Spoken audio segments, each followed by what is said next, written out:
ಅಣ್ಣ, ಗುರೂಜಿ ಜಾತಕಗಳನ್ನ ಕೂಲಂಕುಷವಾಗಿ ಪರಿಶೀಲನೆ ಮಾಡಿ ಒಂದು ಒಳ್ಳೆ ಡೇಟ್ ಫಿಕ್ಸ್ ಮಾಡ್ಕೋತೀನಿ ಅಂತ ಹೇಳ್ಬಿಟ್ಟು ಹೋಗಿದ್ದಾರೆ. ಡೇಟ್ ಫಿಕ್ಸ್ ಆಗೋದಿರಲಿ, ಇನ್ನೂ ಮದುವೆ ಆಗುತ್ತೋ ಇಲ್ಲೋ ಅನ್ನೋದೇ ನಿರ್ಧಾರ ಆಗಿಲ್ಲ. ನೀನಾಗಲೇ ಇಷ್ಟೊಂದು ಮುಂದುವರೆದ್ಬಿಟ್ಟಿದ್ಯಾ? ಯಾಕೆ ಮುಂದುವರಿಬಾರ್ದು? ನಿನಗೆ ಅನುಮಾನ ಇರ್ಬೋದು, ನನಗಿಲ್ಲ. ಡೇಟ್ ಫಿಕ್ಸ್ ಆಗತ್ತೆ, ಈ ಮದುವೆನೂ ಆಗತ್ತೆ. ಅದಕ್ಕಿಂತ ಮೊದಲು ನಿಮ್ಮ ಹತ್ರ ಒಂದು ಇಂಪಾರ್ಟೆಂಟ್ ವಿಷಯ ಡಿಸ್ಕಸ್ ಮಾಡಬೇಕು ಅಂತ ಬಂದಿದ್ದೀನಿ. ಯಾವ ವಿಷಯ?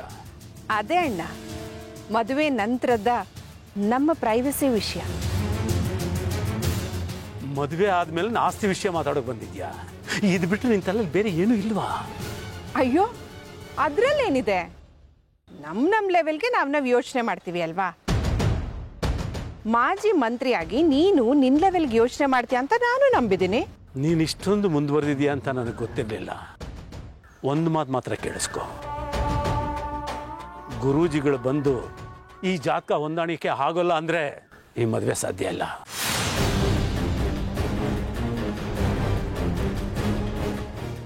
ಯಾಕೆ ಸಾಧ್ಯ ಇಲ್ಲ? ಗುರೂಜಿಗಳು ಜಾತಕದಲ್ಲಿ ದೋಷ ಇದೆ ಅಂತ ಹೇಳಿದ್ರೆ ಅದಕ್ಕೆ ಪರಿಹಾರ ಹುಡ್ಕೋಣ.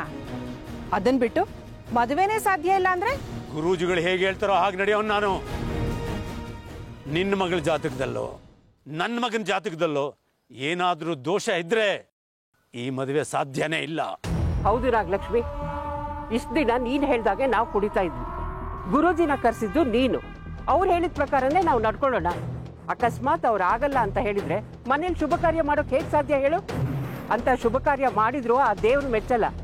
ದೇವ್ರು ಮೆಚ್ಚದೇ ಇರೋ ಕಾರ್ಯಕ್ಕೆ ನಾವು ಸಾಕ್ಷಿಗಳಾಗಲ್ಲ. ಅರ್ಥ ಮಾಡ್ಕೋತೀನಿ. ಅದಕ್ಕೆ ನಿಮ್ಮ ಮಗನ ಜಾತಕದಲ್ಲಿ ನನ್ನ ಮಗಳ ಜಾತಕದಲ್ಲಿ ದೋಷ ಇದೆ ಅಂತ ಹೇಳಿ ಅದಕ್ಕೆ ಪರಿಹಾರ ಇದೆ ಅಂದ್ರೆ ಆಗ್ಲೂ ಮದುವೆ ಮಾಡಲ್ವಾ? ಗುರುಜಿ ಜಾತಕ ನೋಡಿ ಹೇಳಿದ್ಮೇಲೆ ಅದನ್ನ ನೋಡೋಣ.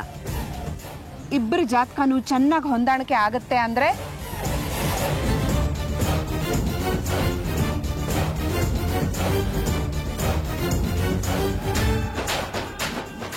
ಕಮಾನ್ ಮಾತಾಡಿ.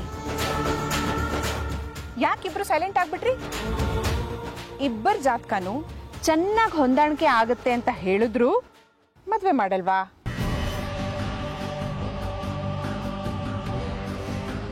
ಅದಕ್ಕೂ ಇದೇ ಉತ್ತರ.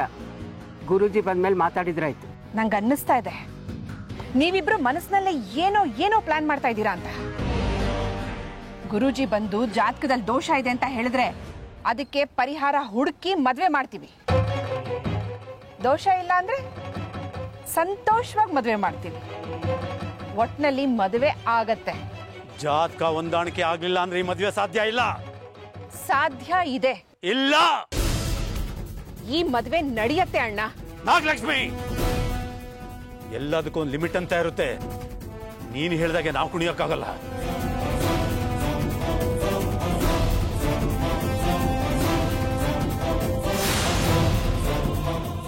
ಹೇಗ್ ಮದುವೆ ಮಾಡಲ್ಲ ಅಂತ ನಾನು ನೋಡ್ತೀನಿ. ಕೈಮಾ ಲಿವರ್ ಚಕ್ಕಣ ಮಾಡುವ ವಿಧಾನ: ಒಂದು ಬಾಣಲಿಗೆ ಎಣ್ಣೆ, ಈರುಳ್ಳಿ ಹಾಕಿ ಹುರಿದು ಶುಂಠಿ ಬೆಳ್ಳುಳ್ಳಿ ಪೇಸ್ಟ್, ಅರಿಶಿನ, ಪುದೀನ, ಕೊತ್ತಂಬರಿ ಸೊಪ್ಪು, ಲಿವರ್, ನೀರು, ಬೇಯಿಸಿದ ಕೈಮಾ, ಟೊಮ್ಯಾಟೊ ಪ್ಯೂರಿ, ಗರಂ ಮಸಾಲ, ತುಪ್ಪ ಮುಚ್ಚಳ ಮುಚ್ಚಿ ಬೇಯಿಸಿ. ಈಗ ಕೈಮಾ ಲಿವರ್ ಚಾಕಣ ಸವಿಯಲು ಸಿದ್ಧ. ನಮ್ಮ ಇವತ್ತಿನ ಕಾರ್ಯಕ್ರಮದಲ್ಲಿ GFC ಖ್ಯಾತಿಯ ಕೃಷ್ಣಪ್ಪನವರು ಒಳ್ಳೆ ಚಾಕ್ನವನ್ನ ಮಾಡಿ ಕೊಟ್ಟಿದ್ದಾರೆ.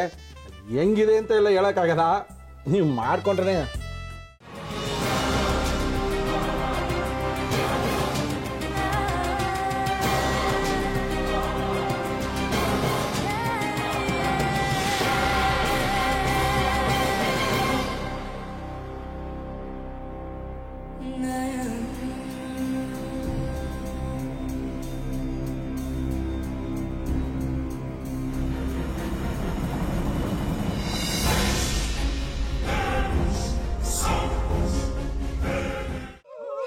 ಎಟ್ಟಿ ತಕೊಳಕ್ ಬಂದವ್ರನ್ನ ಸುಮ್ಮನೆ ಬಿಡಲ್ಲ, ರೂಮ್ ಕರ್ಕೊಂಡೋಗಿ ಸಾಯಿಸ್ಬಿಡ್ತದೆ.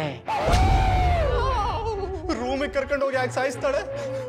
ಯಾಕಂದ್ರೆ ಅದು ಅವಳು ಪ್ರಿಯಕರನ್ ಸಾಯಿಸಿದ ಜಾಗ, ಅದಕ್ಕೆ ಅಲ್ಲಿಗೆ ಕರ್ಕೊಂಡೋಗಿ ಸಾಯಿಸ್ಬಿಡ್ತದೆ. ಈ ಮನೇಲಿ ದೆವ್ವ ಇದೆ ಅಂತ ಭಾಸ್ಕರ್ ಅವ್ರು ನನ್ಗೆ ಹೇಳೇ ಇಲ್ಲ. ಅವ್ರ ಹಟ್ಟಿಲಿ ವಾಸ ಆಗಿದ್ರ ತಾನೆ ಹೇಳಕ. ಹಟ್ಟಿಲಿ ವಾಸ ಆಗಿರೋರ್ನ ಯಾನು ಮಾಡಲ್ಲ. ಆದ್ರೆ ಅಟ್ಟಿ ತಕೊಳಕ್ ಬಂದವ್ರನ್ನ ಅದು ಸುಮ್ಮನೆ ಬಿಡಲ್ಲ ಬಿಡಲ್ಲ ಬಿಡಲ್ಲ. ಇದನ್ನೆಲ್ಲ ಹೇಳ್ತಿದ್ಯಲ್ಲ, ನೀ ಯಾರು? ನಾನು ಅಟ್ಟಿ ವಾಚ್ಮ್ಯಾನ್. ನಾನು ಅರ್ಜೆಂಟಾಗಿ ರಾಮನಗರ ಹೋಗ್ಬೇಕು. ನೀನು ವೆಹಿಕಲ್ ಕಳಿಸ್ತೀಯಾ? ಅಷ್ಟೇ ತಾನೇ. ಎಷ್ಟು ಗಂಟೆಗೆ ಅಂತ ಹೇಳಿ ಕಳಿಸ್ತೀನಿ. ಮೊನ್ನೆ ಯಾರೊಬ್ರನ್ನ ಕಳಿಸಿದ್ಯಲ್ಲ, ಅವನೇ ಕಳಿಸು, ಚೆನ್ನಾಗಿ ಓಡಿಸ್ತಾನೆ ಅವನು. ಮೊನ್ನೆನಾ? ಹಾ, ಶಿವು ಇರಬೇಕು. ಹಾ, ಅವನೇ. ಅಯ್ಯೋ, ಅವ್ನು ನಿನ್ನೆಯಿಂದ ಕೆಲಸಕ್ಕೆ ಬಂದಿಲ್ಲ. ಫೋನ್ ಮಾಡಿದ್ರೆ ರಿಸೀವ್ ಮಾಡ್ತಿಲ್ಲ.